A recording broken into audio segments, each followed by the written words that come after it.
Welcome into the Thunder basketball universe. It's been a little minute since we podcasted. We hope you all had a wonderful holiday and Christmas time with your family and loved ones. Gallo, how was your holiday? Oh, it was amazing. It was crazy, but amazing. As it is with 3 kids. Yeah. I mean, we were just running around. But my daughter woke up in the middle of the night on Christmas Eve and said, "Daddy, I heard Santa in the sky." And I was like, I know. He's here. He's coming. Yeah, you better go back to sleep. You better go back to sleep because it's 4 a.m. Or else he won't come with your gifts. And she woke up and it was magical. And we had a lovely time. How was yours? It was amazing. I stayed in my PJs all Christmas Day. And this is how you know I have reached just like peak adulthood. The best gift that I got this Christmas was a full set of pots and pans. Oh my gosh. Well, cookware. Non-stick. That's big time. Pots and pans. All matching set. Now I can throw out all the hodgepodge.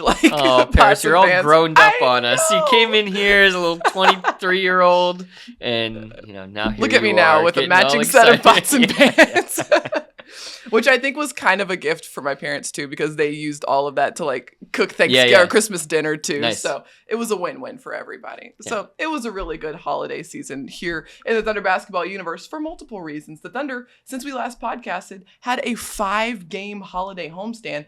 But before that, they had a couple of games on the road, Sacramento and Denver, and included a fun game winner by SGA. We'll get to that a little bit later. But first, since it's been a minute since we've last podcasted, we've got a couple of things each that have blessed our timeline. So we're going to dive into these things right now. Nick, I'll let you go first. Yeah, well, just like everybody got kind of a second serving, a double helping at Christmas dinner or Christmas Eve dinner, we got a pair of things here for you. And the first one for me is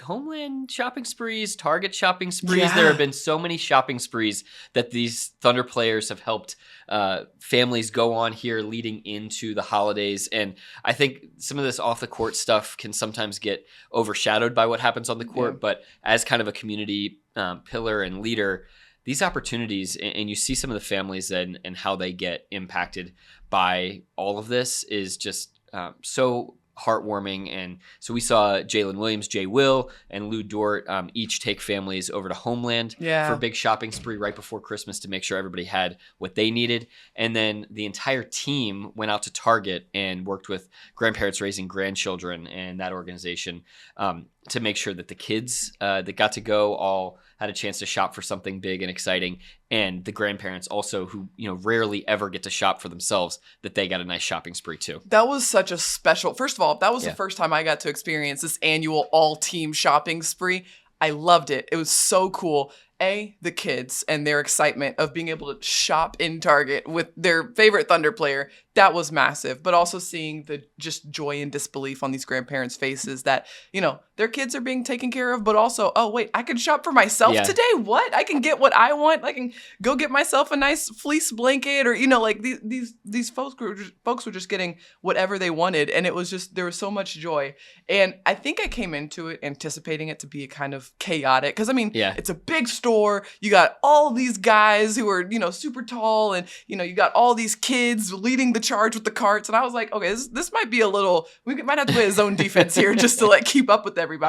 But that thing went so smoothly. And it was because these kids were prepared. Yeah. They came in and they were like, I know exactly what I want. I know what aisle it is. I know where I need to go and which ones I need to hit first. I remember Jalen Williams, J-Dub, being done in 5 minutes. And his kid was like, yep, I knew exactly. I wanted this, this, and this. And I knew exactly where to go get it. Yeah, they knew where in the store to go. The kids' excitement manifested in exactly that, in just the precision and knowing exactly what they wanted and being as efficient as possible at being able to get whatever that toy was or whatever, console or whatever, and being able to get home as soon as possible to start playing with it. The emotion really came from the grandparents. Yeah. And a lot of times the grandparents were with Thunder entertainers. I know our very own Michael Cage was walking around with some of the grandparents as well. Mike might have gone a little over budget. He's one of those guys that's like, you should get that. Get 2 of them. Yeah. Why not? Yeah, he's a live a little kind of guy. Yeah, he is. He is. Yeah, that's when the emotion really flows. And the grandparents every year at this event, they're surprised by that aspect of the proceedings. They think that they're going and they're able to give their grandchild something that they might not otherwise get. Yeah. And yet here's this surprise for them. And that's when the waterworks come. And it's just, it's really special because, so many of these people in, sort of the golden years of their lives, we're not necessarily expecting to be raising, young children. And here they are. And so what a way to reward that sacrifice. The other special element to this was that the grandparents were also given some extra money to Homeland to go grocery shopping later on. And so everything was literally taken care of for these families. And it was so special and fun to see. All right, I'm going to do one of mine. We'll come back to your second one later. Because since we're on the topic of holiday assisting and giving back, Shai Gilgeous-Alexander had his annual SGA Kicks for a Cause event. This year, he had it at the Converse factory store. He invited 15 kids from the Boys and Girls Club to come to this factory store. They were all there. They were like, okay, all right, what are we doing here? They weren't told ahead of time what was happening. And then they started to see some SGA signage. And then they started to see Rumble kind of lurking around. And then SGA walks into the building and it's all clicking. They got a shopping spree in the factory store to get whatever they wanted. And these kids, oh my gosh, they were all basketball players from the Boys and Girls Club, first of all. They were hand-selected because they had been leaders within their own basketball team and in school as well.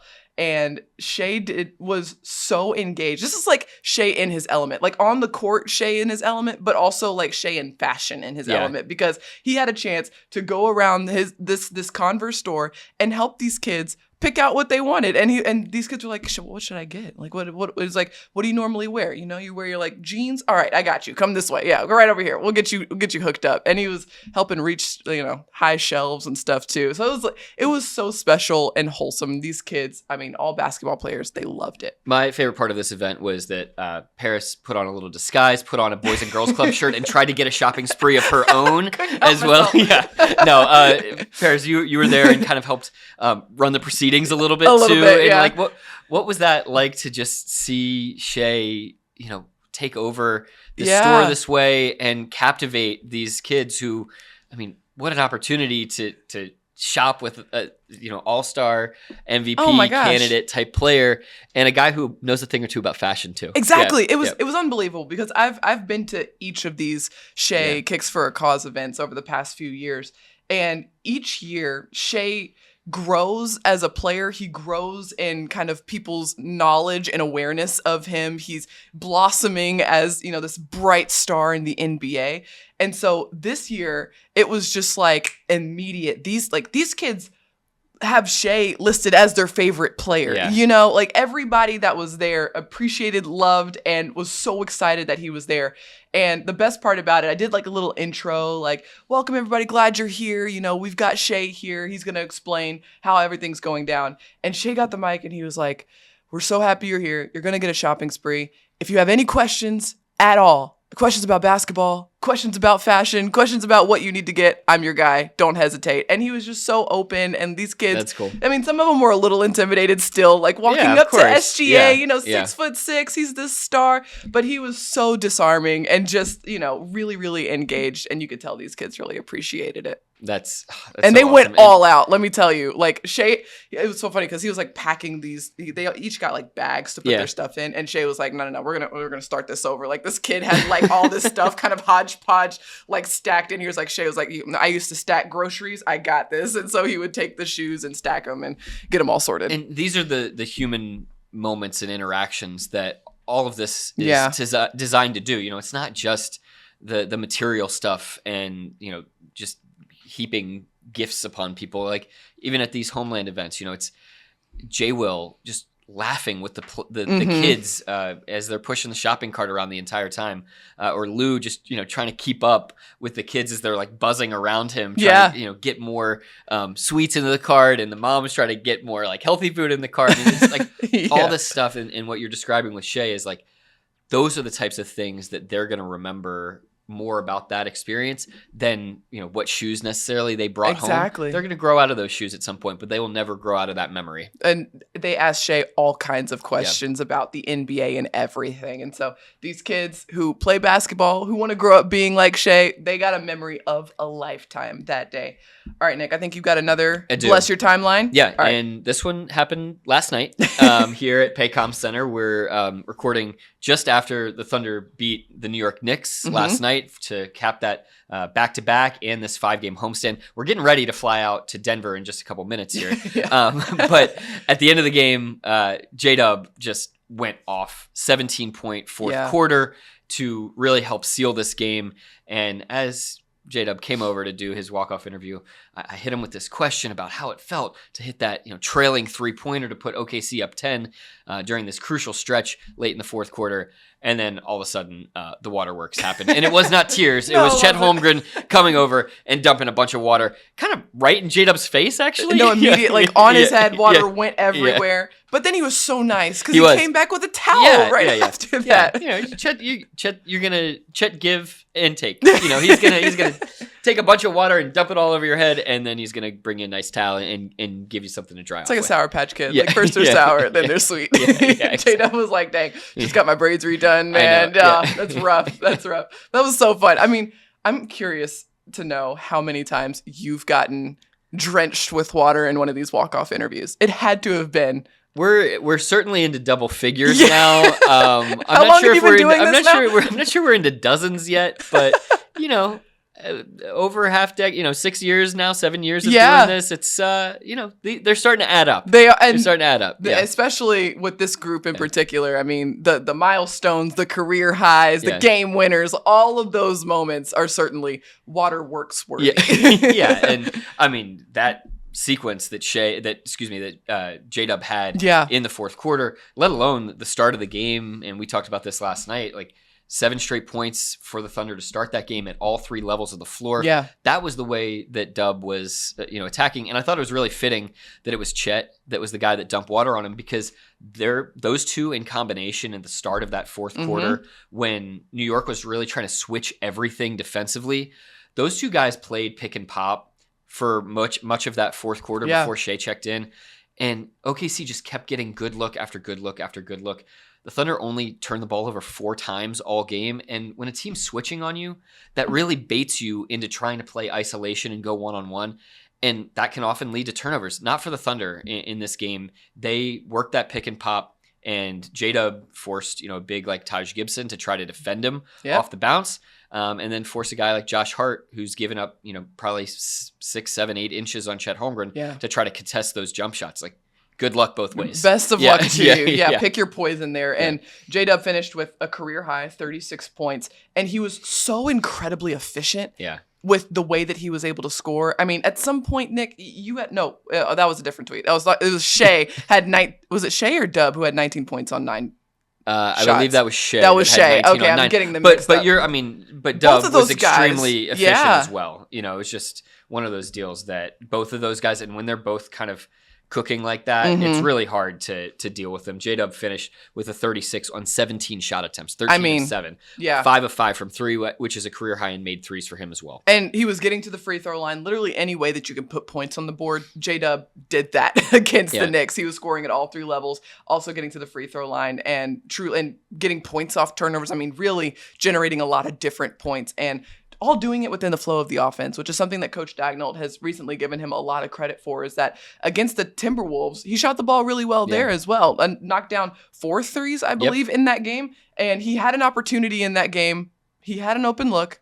It was a little far away from the 3-point line, and you could see he was probably processing it for a second, like, should I let it fly? No, I'm going to turn it. Like, that could have been a heat check moment for J-Dub, but he was like, you know what? No, we need a great shot here in this moment. So he moved it, and that's exactly what the Thunder got. 9 threes in his last 2 games, and shout out to our producer, Matt Bishop, because he pointed out to us, J-Dub now shooting 42% from 3 on the season, well above 50% from the field.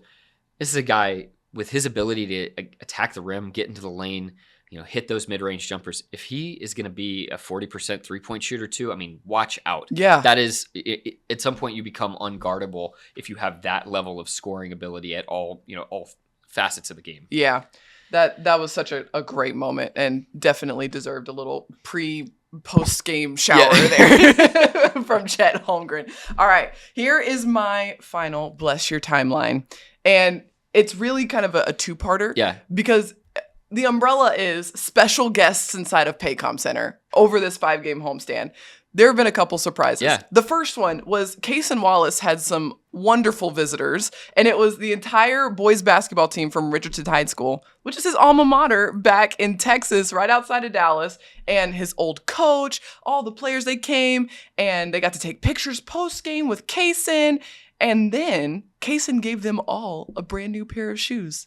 After that. What a guy. The rookie giving back already. I mean, he just got here. He's not even been on the team for 3 months, or like, in this setting. Hasn't even played 30 games in his NBA career yet.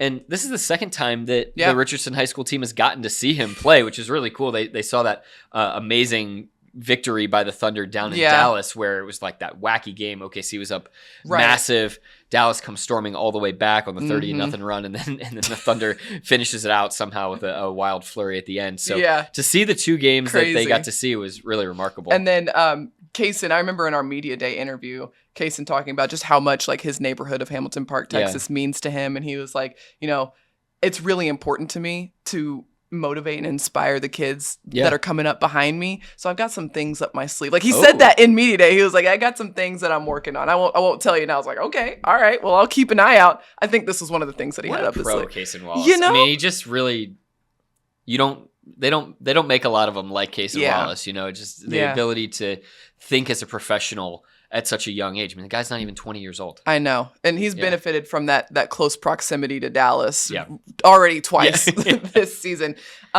So we've got the close proximity with Dallas. Then we have a very large proximity, distance and proximity. What's the opposite of a proximity? Anti-proximity. I don't know.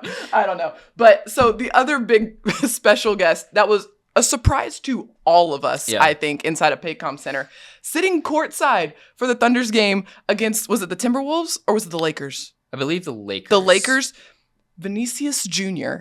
And now, for all of our NBA fans who don't necessarily follow international soccer, we're right there with you. It took us a second, like, okay, I've heard this name before, but this guy is a big deal. He is a superstar for Real Madrid. He was born in Brazil, and he is just a rising star in European and international soccer. Like one of the top 10 players in the world. Like his name is up there with, like the Lionel Messi and these guys. Like this guy is such a big deal. And he was sitting courtside in Paycom Center in Oklahoma City. Turns out him and Shea, really good friends, because Shea went to Madrid this summer to go visit Vinny, and he played a little soccer. Vinny played a little basketball. Like they got to switch sports a little bit, so they hung out in Madrid. Vinny posted a picture of them saying, my bro, they're really close. And so Vinny returned the favor and came to Oklahoma City. When you're an all-NBA player, your circles start to get a little bit different, a little bit wider, and that's the amazing thing about Shea is like he has international friends. He's got people that he knows. He's obviously relationships with like people like Drake and who we've seen sit courtside in OKC as well. How could we forget that jacket? Exactly. And yet he's still so attached to the team in all ways and so grounded and humble. This is great for I think the city of Oklahoma City. Definitely. To you have these international level folks that are coming to this town, and I think just sort of reinforces everything that we've talked about in terms of the value of this organization here in the city, and how having the Thunder here and the Thunder having a city so supportive as this city is such a perfect symbiotic relationship. And the last thing I'll say about this, because in my head I was trying to make the connection. I was like, okay, these two guys were born in different hemispheres. I mean, Shea's from Canada. Vinny is from Brazil. They play in 2 different leagues.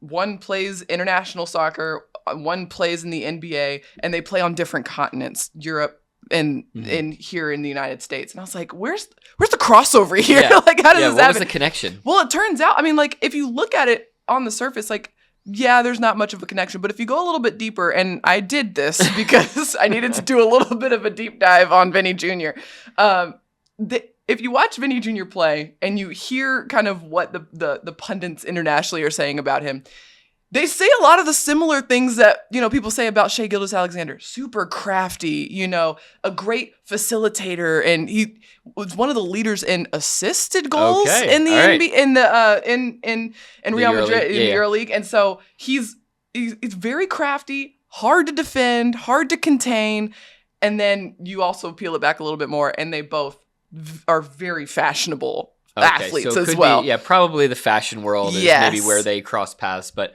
yeah, I mean that's makes sense. And you see some of the best basketball players, especially the ones coming from Europe, have soccer in their background. Yeah. There's an innate understanding of angles, of passing, of just momentum in terms of leaning one way and being able to play a different direction off of that. All of those things in terms of how do you get the ball from here all the way into that net over there with a million guys in between you. Like, that is pretty universal to a lot of these different sports. And so, maybe Shai's been watching some game tape and learning a thing or two about how to orient the pieces on the floor. It's all about expanding your brain a little bit, kind of think of things differently. It's why a lot of basketball players, they might have, I think of like a guy like Aaron Wiggins. Remember we used to talk about that he grew up in like doing dance and all that, and theater and all that stuff. Well, all that rhythm might have helped him here in basketball, being able to kind of maneuver his body to get good shots. Certainly makes all those reverse layups make a lot more sense for Aaron Wiggins. The spin moves. One thing I will say that Shai has an advantage on here: no offsides in basketball. That's really nice. Yeah, because that cherry pick layup that he had last night really would have been called back, unfortunately. So still don't understand offsides in soccer. I don't get it. Don't worry about it. Don't bother. I apologize to all of our soccer fans who are watching this and cringing really hard at my lack of knowledge. I apologize. We'll stick to basketball here. Okay, so speaking of basketball, we are rounding out 2023. The Thunder only has 2 more games in this calendar year. So we're going to look back at the season so far. Just kind of take this season and this year in aggregate. So far, the Thunder's played 29 games. They're 20-9, and they have the 3rd best net rating in the NBA. And we have seen a lot of growth, a lot of development within this group. And one example I want to talk about real quick, and I want to throw this to you because I think this is a really good example of how the second youngest team in the NBA takes each and every game and applies those lessons to the next one.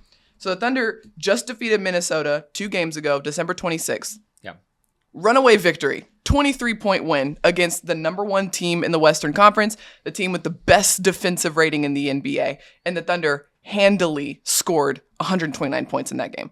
Well, flashback a month before then, the Thunder were in Minnesota, and they got out to a strong start offensively, but then they started to stall in the third quarter, and that's because Minnesota went to a zone. They really mixed up their defenses. They had to kind of shift and throw the kitchen sink at the Thunder because their offense was so powerful in that game. And it worked because the Thunder's offense started to stall in the third quarter. Minnesota was able to come back from a double-digit deficit and then ultimately come back and win the game. A close win, but a win nonetheless for Minnesota. Since that point, the Thunder went up against teams who threw a zone at them, who threw the kitchen sink at them, threw different lineups and different kind of defensive looks and schemes at them. And with each of those games, the Thunder took away lessons, took away kind of, all right, watching film and seeing how we could have done this better. Next thing you know, they're facing the exact same Minnesota team who started the game throwing these punches. I mean, came out of the gates with the zone, came out of the gates with some full court pressure here and there, throwing different players at Shai, double teams, this, that.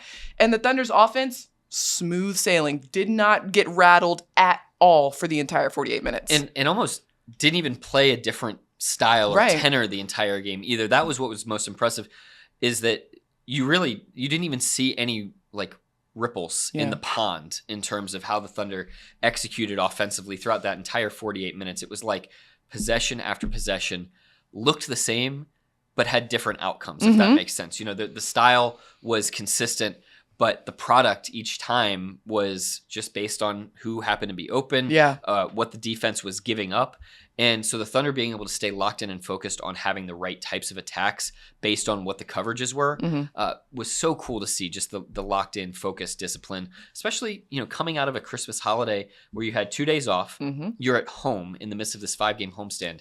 And you all know, the holidays are a busy, sometimes stressful time. Yeah. You have so many responsibilities, and they're even more you have even more responsibilities when you're at home. Right. And so for a team to have that level of focus and concentration going into a back-to-back at home the next 2 days after that, really impressive.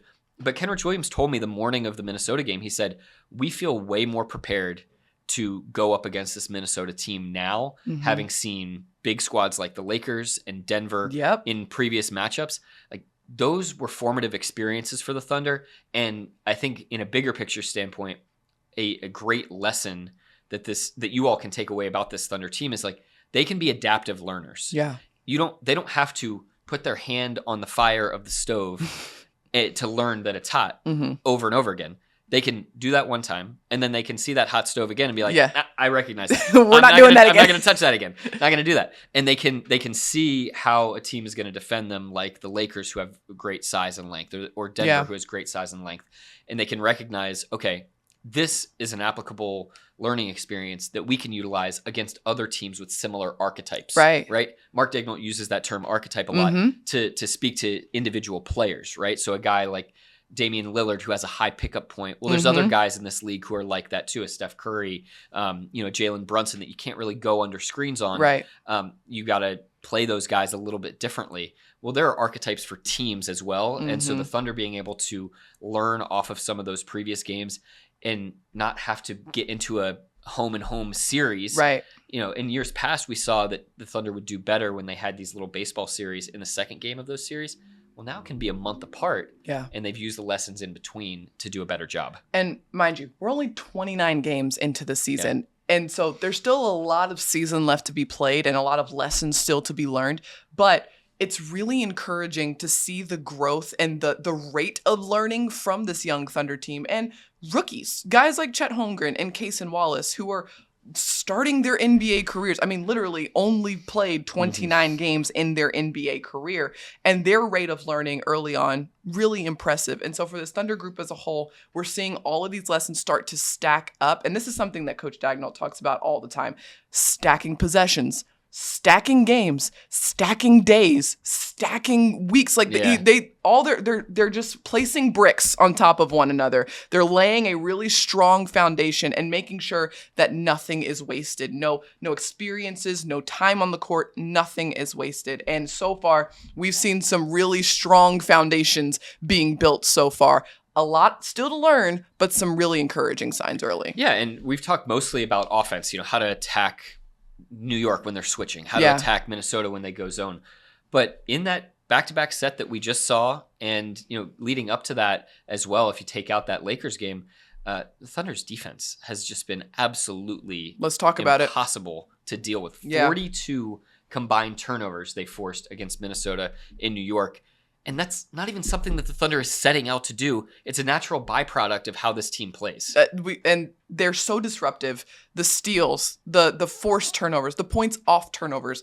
To your point, it's a side effect, not the source of what they're going for here. They want to be a team that takes away any easy look and opportunity. They want to be a team that sticks to the game plan for 48 minutes, a physical team that chooses to be physical, the more physical team out there on the floor, because there's a difference between strength and physicality. The Thunder's not always going to be the strongest team out there, but they can choose to be the more physical team.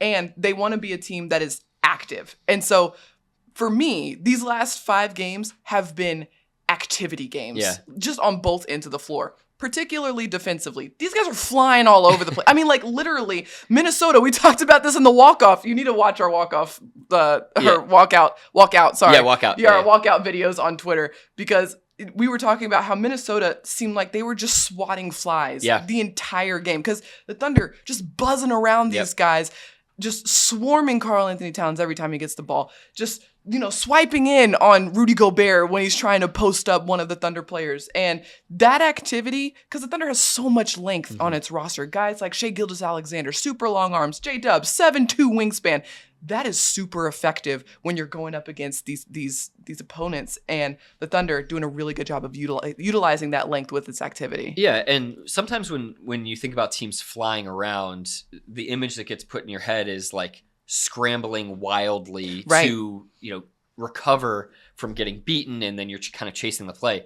The Thunder being everywhere is more in this like amoeba-like Yeah. shell of, rushing to one side of the floor to really clog up any driving lanes or, a pass on a roll and really pinching in as that low man in the help side. And then being able to spray back to the other side in cohesion when that ball gets kicked across to the other side of the court. So a lot of the steals and turnovers that you're going to see from this Thunder team are from teams either trying to wedge a pass in on a short roll or a lob to the rim in a space that's like a little bit too tight, or they're trying to kick the ball over the top of the defense to get to the second side. And the Thunder's got great length on the backside of the defense just to be able to make a deflection or get their hand in the lane or, create some kind of confusion there. And that is a sign of a really tight and cohesive defensive shell. It's a proactive scramble, not a reactive scramble. Right. Yeah. And it's happening in unison, all of these guys locked in. And my favorite part about it is that you've got guys like Isaiah Joe, Kenrich Williams, Jay Will, out there taking charges, Lou Dort drawing offensive fouls, just demoralizing plays for opponents, right? But then you've got also Chet Holmgren swatting shots away, Shai Gilgeous-Alexander blocking shots, you've got Jalen Williams blocking shots. All these guys are just so active when it comes to contesting shots, but it comes down to being willing to put their nose in the fight. Right. All of these guys are willing to get dunked on. That's the key here, is that there's a vulnerability that comes with going up and contesting shots. And all these guys have a level of humility about them to be like, you know what? I'm going to go up there. I'm going to put my nose in the fight here. I'm going to put my hands up and try to contest this and make him miss. Whatever happens, but I'm there. And you got to go through me to get this ball through the hoop. Yeah, and that's the type of defense that you want to have. It's why the Thunder is one of the top, 5 or 6 defenses in the NBA right now. And it helps lead to OKC's offense. The points off turnovers are a real thing for this team. The Thunder's threatening an all-time NBA record for number of consecutive games with at least 10 points off turnovers. Yep. And I know that 10 doesn't sound like a lot, but when you just think about it, think about hitting singles in baseball, right? Like, you just keep getting on base. Yep. And if you can get double-digit points off turnovers every single night, that's putting you in a space offensively where, in addition to all your kind of like normal buckets that you're going to get around the rim or free throws or whatever, like, you're going to add up to being in the game every single night. And it's why we've seen the Thunder not really, maybe twice this season against Denver at home and then in Houston, like, really only been twice this year that the Thunder has not been in a game late and lost. And so if you just kind of continue to hit singles in all these different categories, you're going to be able to be there at the end of the game. I think this is a really good transition into the offense that we've seen from OKC. Yeah. Obviously the defense helping to stir up some of those easy looks out in transition. The Thunder wants to play fast.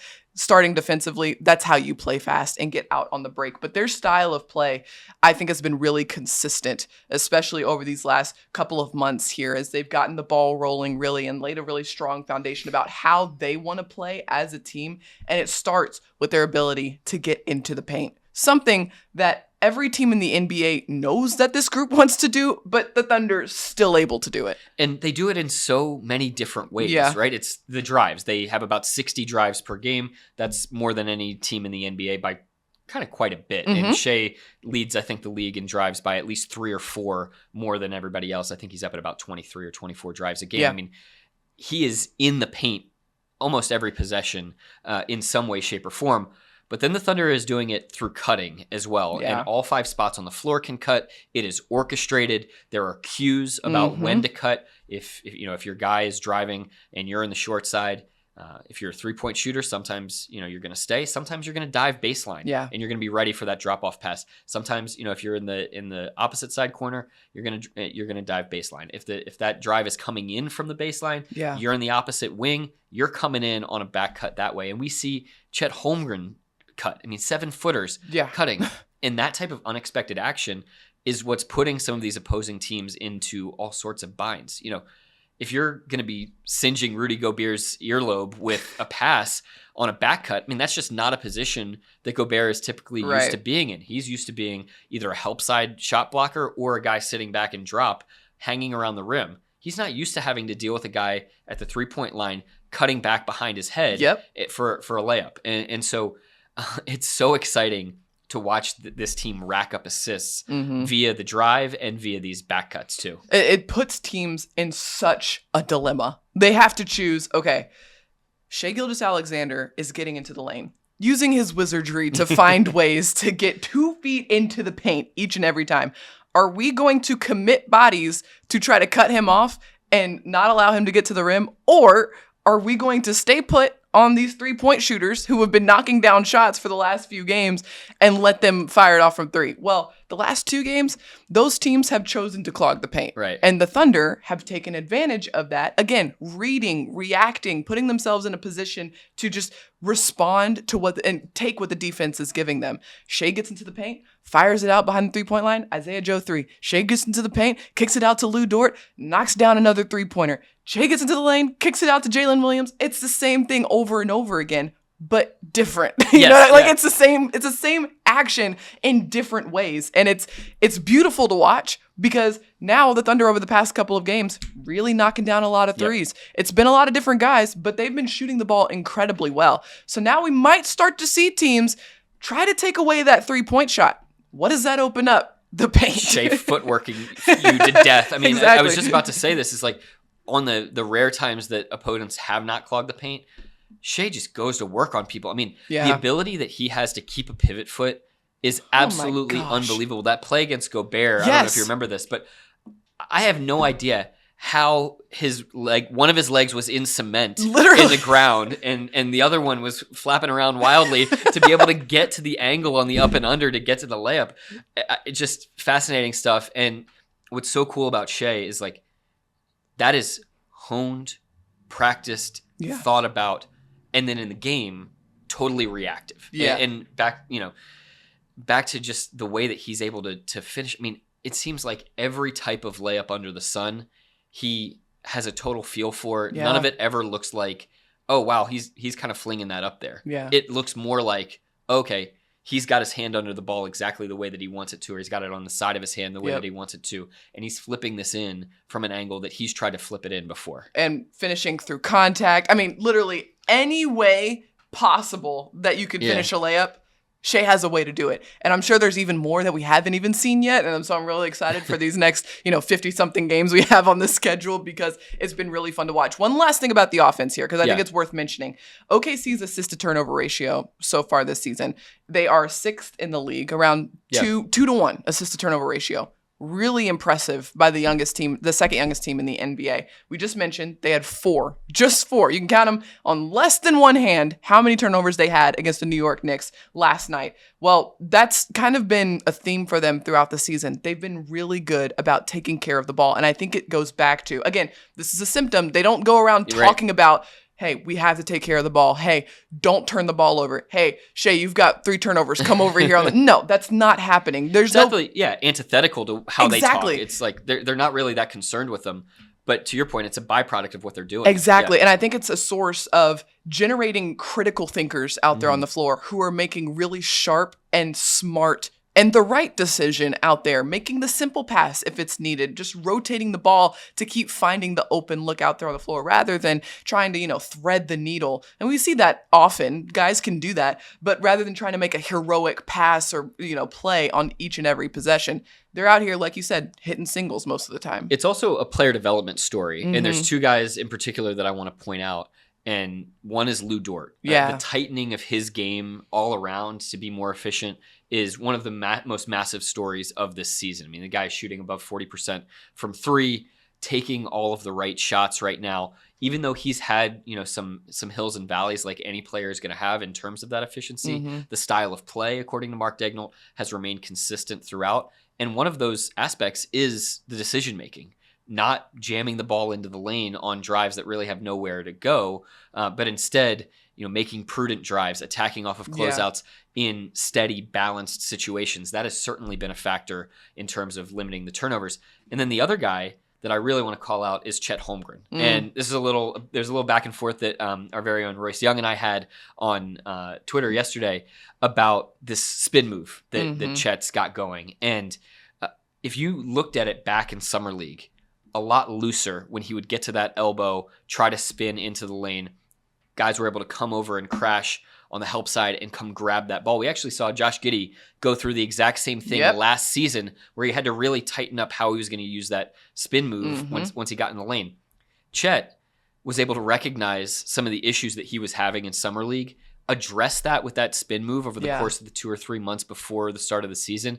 And now that's one of his most effective weapons to be able to get all the way to the rack. Mhm. And so Chet, being a rookie, playing 30 minutes a night at the center position, for him to not be a turnover machine is absolutely stunning. I mean, Yeah. you don't see that across the NBA for a rookie with that much usage to not be coughing the ball up all the time.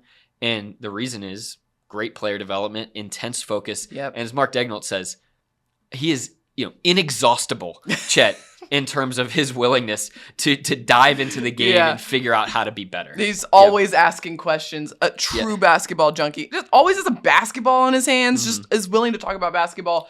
Lives, breathes, sleeps basketball 24/7. Except when he's pouring water on his teammates' heads. That's also basketball, Yeah. I would argue. But yes, to your point, the man that's why we're seeing so much growth and development from him, from all of these guys. Lou Dort mentioned he's watched a lot of film on how he can be a more efficient player, have sort of a tighter style of play this season, and we're seeing the benefits of all of that film watching.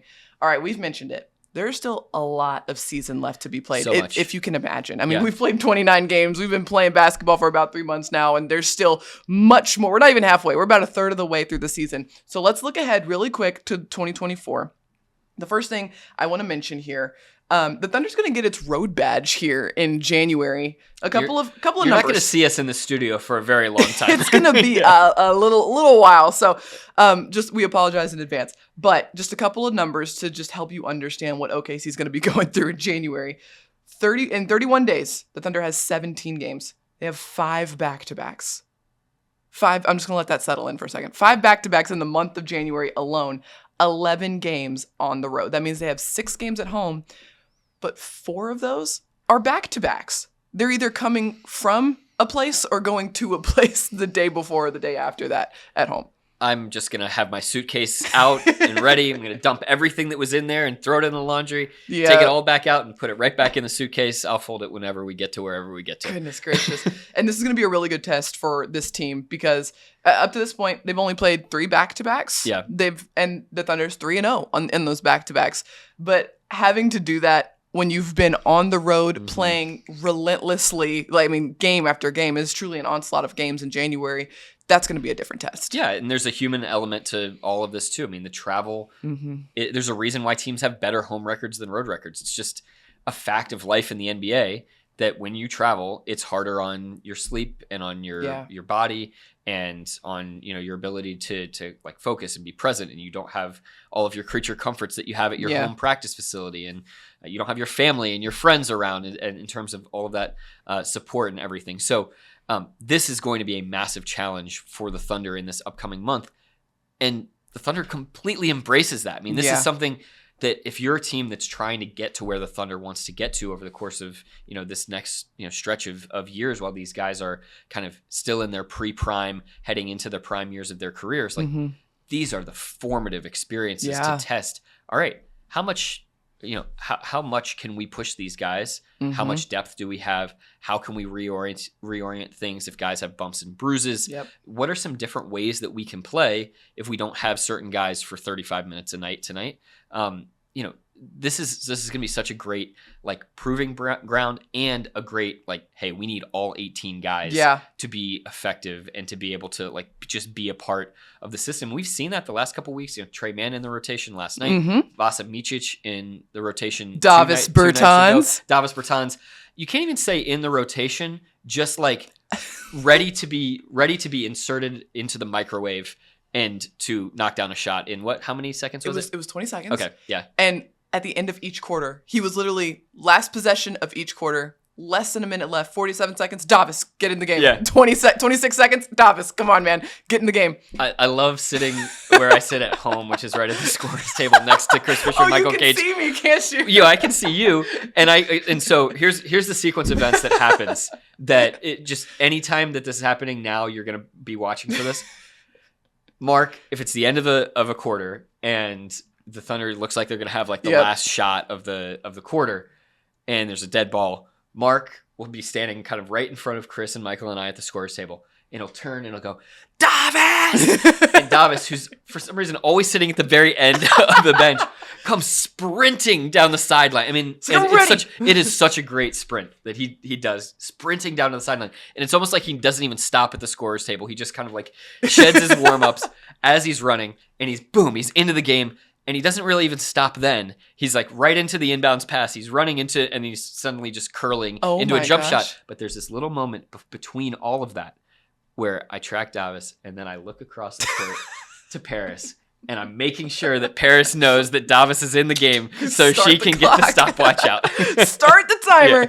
Yeah, my head immediately goes down when Davis gets in the table. I'm writing down the second that he's in the game, and I'm doing some math to see how much time it took for him to knock down that first shot. It was 20 seconds the first time he checked into the game. Amazing. Checked in at 26 seconds, knocked down his 3 at 6 seconds. Yeah, and these are weapons that teams have to have. You know, you think about some of these elite skills, you know, the Josh Giddey inbounds passing. Like there are moments in the game the Golden State game where Chet hits the game tying shot to send it in overtime. The Thunder does not win that game if not for an inbounds passer like Josh Giddey. Right. And, you know, the Thunder maybe doesn't win some of these games. Like you think about the Dallas game. Right. Davis comes in and he's absolutely on fire for like 6 minutes.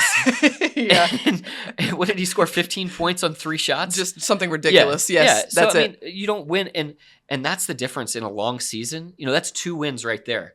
Well, what does it look like for you at the end of the year? Right. If not for a guy like Davis Bertans, who comes in and you know, a guy like Josh Giddey who makes like this great pass. Like these are things that add up over the course of the year. And what we're going to see in January, just to pull it back to that, is there are these guys, Lindy Waters, Olivier Sarr, Keontae Johnson, who might get a crack, Micic, and Trey Mann and Poku. Like, you're going to see some of these guys throughout the course of this next month or so. Yep. And they're going to impact games, whether they impact directly a win or whether they give a guy a spell to keep them fresh for the next night's game.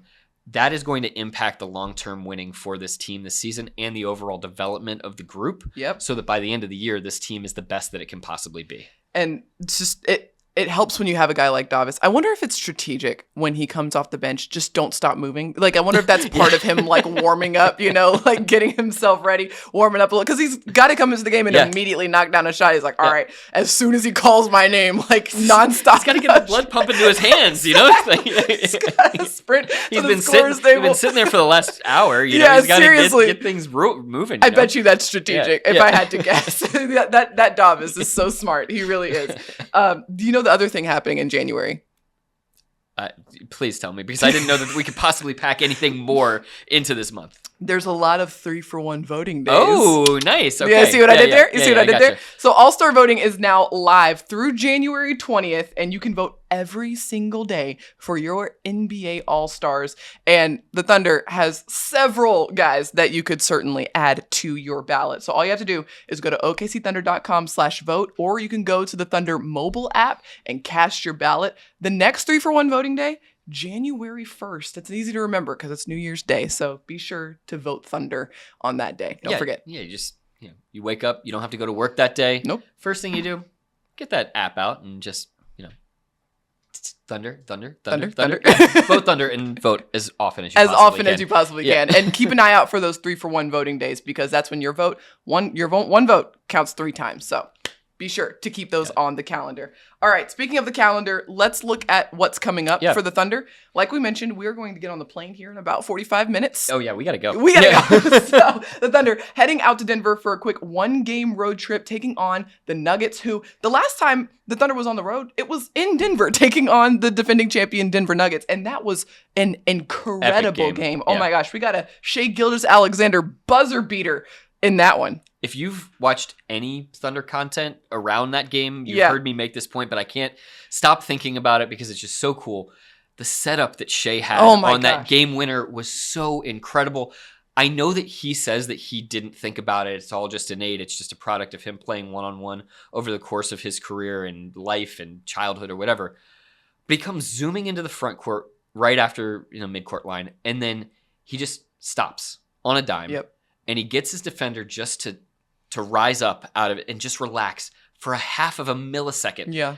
And Peyton Watson, who's good young defender, but he just relaxes for enough time for Shea to be like, I'm hitting the burners again. And that's when Shea hits the gas once more, gets to the elbow, and once he's into that spot, Watson's on his heels. Yeah. There's no chance. Nobody is blocking that shot. Nobody's affecting that shot. Shea spins, hits the elbow jumper, and cool as you like, walks back to the huddle like, hey guys, this game's not over. There's still 0.9 seconds on the clock. So let's get a stop before we start celebrating. So nasty. Yeah. Maybe we can get an insane. Encore? Maybe. I would like for this game to not be as close, just for my personal heart rate and blood pressure. I know. Paris and I are sitting there in the corner just like this. Stressed. Yeah. Just so stressed out. I have to believe, Nick, that move was innate. Because I have to. Here's why. Because Shea used so much brain power to determine what he needed to do in game management. Because as soon as the Thunder got that rebound off that miss, he looked over quick to Mark to see if he was going to call a timeout. Yeah. You going to call? No. All right, cool. As soon as that happened, that little 1 second interaction between him and Mark Daigneault happened, Shea immediately looked at the clock. All right. We've got, what was it, like 9 seconds, something like that? 8-9 seconds. 8-9 seconds left. He was like, all right, let me not hurry up and just chuck up a shot here. Yeah. Let me lay and wait a little bit. Let me take my time. Let me hit a little bit of a hezzy so that I don't give Denver an ounce to work with after I make this shot. And that's exactly what he did. He knocked it down with, 0.9, 0.4, something ridiculous. Less than a second left on the clock. Denver had, the smallest window. Just, literally, catch and shoot was all they could get off. And the Thunder completely erased that opportunity on the inbounds. I love the mental side of the game that you're highlighting here, because not just that shot by Shea, but the buildup to that, too. I mean, that whole game was a chess match between the Thunder and how to defend Nikola Jokic and throw so many different looks at him, whether they're, going to double him, whether they're going to play him straight up, where they're going to double him from. All of that kind of played into how that game unfolded at the end as well. Yeah. Then as the Thunder was kind of doubling more on Jokic's post-ups and coming from the top side, that really elicited Denver to try to play Jokic in isolation and in that two-man game with Murray up top a lot more. Yep. And at the end of the game, to try to avoid a double team and make sure that they could get a good, clean shot off, Jokic is up at the top of the key, isolated against Chet Holmgren. Well, he had to do this throwaway heave, and that missed shot is what led to the run out and game-winning bucket by Shea. And so all of those little pieces throughout the 48 minutes matter, and they add up, and they end up accounting for one of the Thunder's best wins of the season. And then they go back on the road and play them again just a few weeks later. And this sets up a really fun matchup in Denver. I'm really looking forward to this game. The Thunder's going to play against the Nuggets on Friday. And then they come home for the final game of 2023. It is the Thunder's annual New Year's Eve matchup. This is always such a fun game inside of Paycom Center. And this year, they host the Brooklyn Nets. So this is going to be a really fun matchup for the Thunder to close out 2023. We love having this game on New Year's Eve every night. It's been so cool. I mean, the last 12, 13 years of my life, this is where I've been every single New Year's Eve. And it's become such a great tradition. And this is also a really good one because it's on a Sunday. So 6 p.m. tip-off. So we'll get out a little bit early and get a chance to, have a nice little dinner after the game or something like that. So that'll be good. And this also kind of begins a stretch, though, for the Thunder, where we talked about it in January, but also a really Eastern Conference heavy stretch. So another test within all of this for the Thunder is, hey, here's some teams that you only see twice a year. You haven't seen Brooklyn yet. You just came off seeing New York for the first time. How can you prepare for these teams one after another when you're not necessarily seeing them on film on a night-to-night basis going up against Western Conference teams? And then your very first game in 2024 is the number one team in the Eastern Conference in the Boston Celtics. So the Thunder, a lot of challenges still coming their way, but a lot of really encouraging signs that we've seen through the first 29 games. Well, that wraps up our podcast for 2023. That's crazy. This has been such an amazing year. You even think back to January of last season. And that's when the Thunder really took off. And so, this year, 2023, just an amazing year of growth and development for this group and this organization. And to see how far they've come, not just with the record, but the style of play, the way that they're attacking each game, and the fact that not only are they in every single one of these games, but oftentimes commanding and dictating how these games are going. can't wait to see what's in store for 2024. And we still have a lot of season left and a lot of excitement ahead of us. So we want to thank you so much for watching and tuning in. Be sure to like, rate, and subscribe wherever you get your podcasts. Thank you so much to our producer, Matt Bishop. And until next time, Thunder up and Happy New Year.